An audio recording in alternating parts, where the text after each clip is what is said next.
Chair calls Clifford Deuvall. Yes. There was another person also. Okay, anybody else? Two at once. Frank Deuvall. Frank Deuvall. Please tell us your name, who you represent, and your position on the bill, please. My name is Clifford Deuvall. I represent Veterans for Medical Cannabis Access. I also represent, I'm the founder of NORML of Waco Incorporated, and I'm also here representing myself. I am a disabled veteran. I know that I don't look disabled. You're looking at a man that was 2 years ago walking with the Dolomite, which is a walker on wheels, basically. You're looking at a man who only has one eye. I know that it looks like I have two, but one is not real. It was blown out. I also have vascular brain lesions due to a percussive blast that I sustained in Vietnam in 1975 in Saigon. In 2001, I was also given a great award by the Senate of the state of Texas as a commended educator of the year. In 2004, I was put on methadone as the last straw for my pain. I live with intractable pain. I've had 5 leg operations. I have a metal plate in one arm. I can't hardly hear anymore. I have one eye, like I said, and I have brain lesions on the side of my brain. I've been requested by my doctor, who is a federal doctor. In fact, I have about 9 federal doctors for all my maladies, and they have told me to move from Texas because the medication that they can only give me here is killing me. The methadone was the last straw. I've been pain pill free since 2009 because I elected to, unfortunately, take my doctor's advice, or fortunately take my doctor's advice. Unfortunately, I'm considered a criminal in Texas because of it. I was not able to, because of the pain pills and the 35 years worth of opiates that the VA put me on, the gamut that I had to run. I'm no longer eligible. I've ran through every pain medication that they have. Can not go to the pain control clinic because I've done everything that they can. In 2007, I could not even attend my son's funeral because I was so medicated.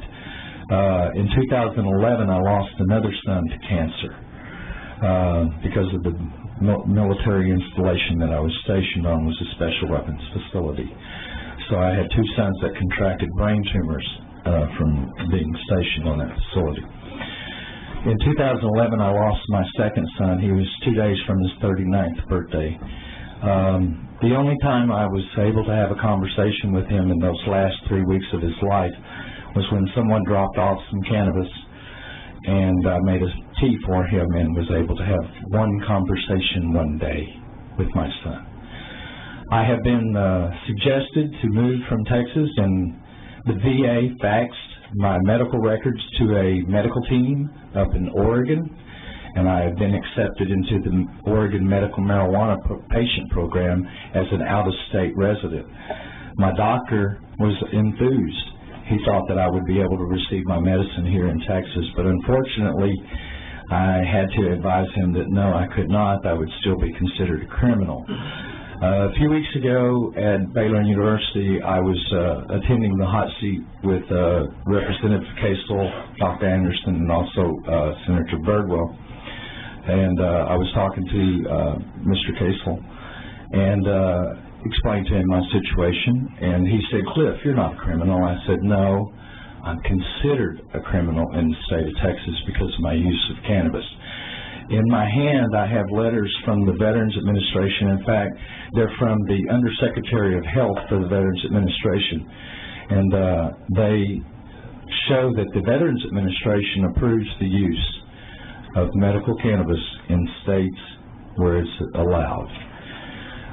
What I'm asking for you is, I don't want to leave Texas. I'm a generational Texan.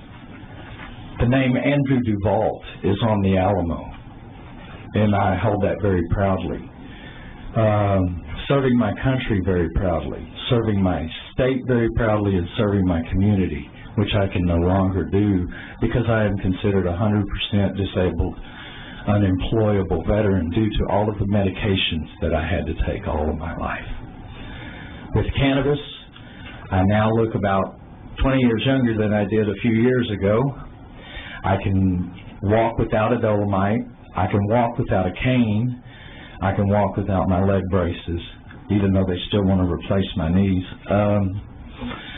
And the latest CAT scans show that my brain lesions are disappearing. That is because cannabis is known to be a neuroprotectant and also a nerve stimulator and helps regrow brain cells. That's the research that is available out there. All I can say is to this committee, this bill in its entirety, the way that it is written, would move Texas in a huge step forward in helping the people of Texas, just like Vincent, just like this gentleman next to me, just like the other people that have already witnessed before you today. It will not turn us into criminals, but give us a healthier lifestyle and an opportunity to have quality in our life. Thank you very much for your time. Thank you. Members, any questions? Yes, ma'am. Thank you, Mr. Chairman. So I have a question. You have the letter from the VA, Yes. and so this is determinant on the state law that precludes whether or not it would be a problem for you to take it as a veteran. Is That's that correct? And so do you get the sense from the VA doctors that you've dealt with that they believe that this is a credible medical treatment in your experience as a I was vet? advised by my doctors to seek this medical treatment. I was advised by VA doctors to seek this medical treatment. I told them about this medical treatment and research, and being as how the years of opiate abuse, unfortunately, or use, I would call it abuse, have destroyed almost my liver. I have to take liver function tests every 3 months now. And so with the intractable pain, the neuropathic pain that I live with, unfortunately, intractable pain carries with it a side effect of early death. This, I feel, has extended my quality of life and has given me purpose again. I speak all over the country. I speak at universities all over the state and speak all over the United States about the medical properties and what they have done for me. Do you find that people make the assumption that you, as a cannabis user for medical reasons, might abuse that and use it to give to others for other than medical reasons? No, because I would not do that. Right. I assume you would say that, and that's been my experience from talking to patients as well. I just Of course. do that. I understand. So I'm a father of 7, well, 5 now, and a grandfather, Sure. and I am highly against underage use or any kind of transference to the drug for any other purposes.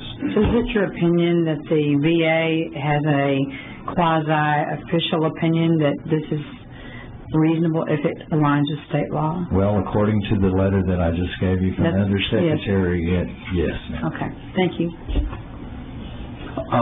And then you spoke of the beneficial effects to your brain. Yes. Well, do you have that study? I don't have it on me. I was looking for it before I came up here today because I faxed the records to Oregon.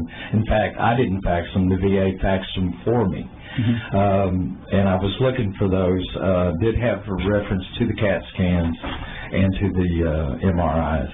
And it does show that remarkability in the study. I'm sorry that I didn't find it, but I'd be glad to bring it back up here. Okay. I live in Waco. Okay. I'm not that far. Yeah, good. Any other questions, members? Okay, thank you very much. We appreciate it. Thank you very much, sir.